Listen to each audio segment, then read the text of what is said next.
Hey, and welcome back to another monthly market update. My name is Mitch Hardy from LethbridgeRealEstate.com, and today we're looking back at last month and what the real estate market is doing.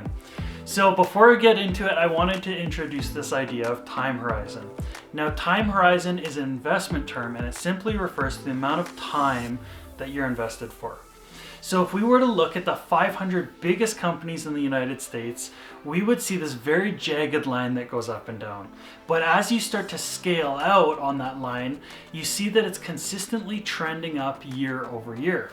Now, if we take it one step further and we were to draw a line that was linear, that represented the average rate of return over those 30 years, you'd get a 10% return.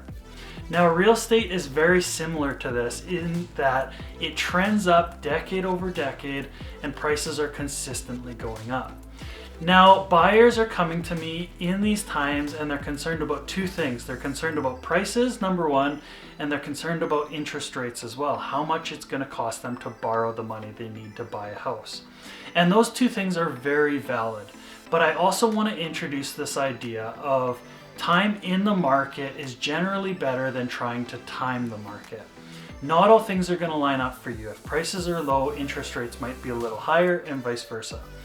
So really we want to look at things through a time horizon lens. If you're looking to purchase a house and you're going to be in it long term, chances are you're going to be okay because the housing prices have consistently trended up, again, decade over decade. So in November of 2022, we saw 81 sold listings for an average sales price of $369,000. Average days on market for those listings was 58.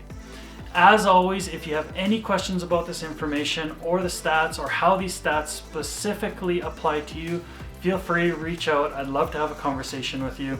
I'll talk to you soon.